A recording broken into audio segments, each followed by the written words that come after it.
and 8 children. Let that sink in for just a moment. Hundreds of such tragedies are being enacted every hour in Gaza and other parts of the Palestinian territories. So far, over 50,000 Palestinians have fled their homes in Gaza. There is limited access to water, food, hygiene, and health services. Hospitals and access to water and sanitation services depend on electricity. Fuel for the power plants has almost run out.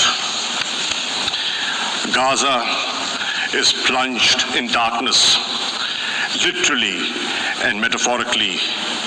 The only light is that of Israeli explosions.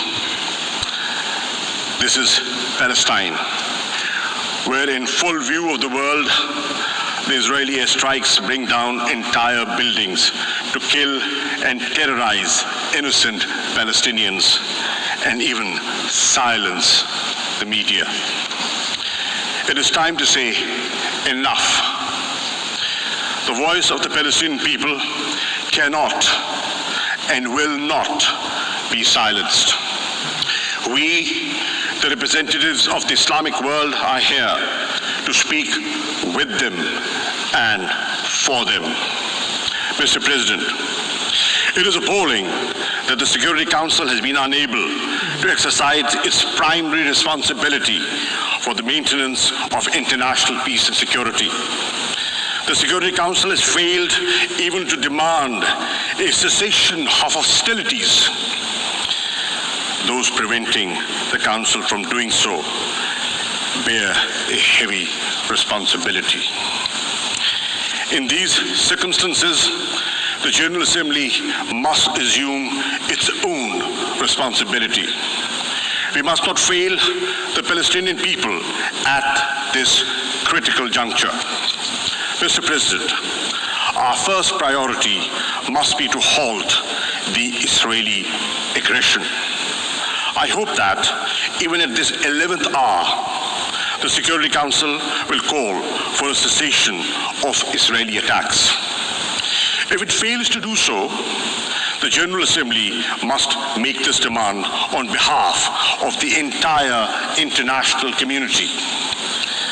Let us be clear, there is no moral or military equivalence between the beleaguered and occupied Palestinian people, who have no army, no navy, no air force, and the Israeli war machine, one of the most powerful in the world. This is a war between a military occupier and an occupied people.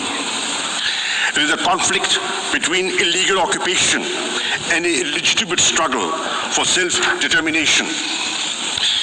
In this context, it is worth recalling General Assembly Resolution 2649 of November 1970, which affirms the legitimacy of the struggle of peoples under colonial and alien domination, recognized as being entitled to the right of self-determination to restore to themselves that right by any means at their disposal.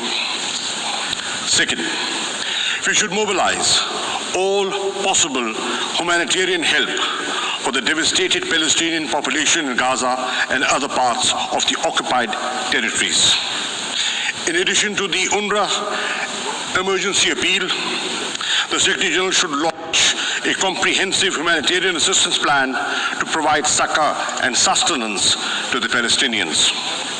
We need to send medical teams, medicines and other supplies, food, other necessities to Gaza and other parts of the occupied Palestinian territories. We welcome the access being provided by Egypt to Gaza. Israel must open all access points to Gaza to ensure the timely and urgent delivery of international assistance. Third, the General Assembly should call for concrete steps to protect the Palestinians. We should deploy an international protection force, as was called for in the General Assembly Resolution ES 10/20 and as demanded by the Islamic Summit Conference on the 18th of May 2018. If the Security Council cannot agree to send the protection force, a coalition of the willing can be formed to provide at least civilian observers to monitor a cessation of the hostilities and supervise the provision of humanitarian help to the Palestinians. We also call on the Secretary General and the High Commissioner of Human Rights to offer protection to Israel's Arab citizens who are being lynched and murdered by fascist Israeli gangs at the present time. Fourth, the General Assembly should condemn Israel's forcible and illegal eviction of Palestinians, including in Al-Jarrah district of Jerusalem, and continued construction of Jewish settlements. The onslaught against Palestinians worshippers in Haram al-Sharif and Al-Aqsa Mosque, the first Qibla of Islam, during the month of Ramadan, and Israel's brutal and indiscriminate aerial and land bombardment of Gaza. Israel's crimes against humanity should not escape accountability. There should be no impunity for violation of international law, including the Fourth Geneva Convention and other human rights conventions. The Human Rights Council, the ICC, and the ICJ and other avenues should be activated to ensure Israeli accountability for its war crimes. Fifth, we must revive concrete efforts to end Israel's occupation of the Palestinian territories and to dismantle the illegal settlements and the apartheid-like regime Israel has imposed in the occupied territories. The General Assembly should secure unconditional implementation of Resolution 242 of November 1967, in which the Security Council declared the inadmissibility of the acquisition of territory by war and demanded that Israel withdraw its armed forces from territories occupied in the 1967 war.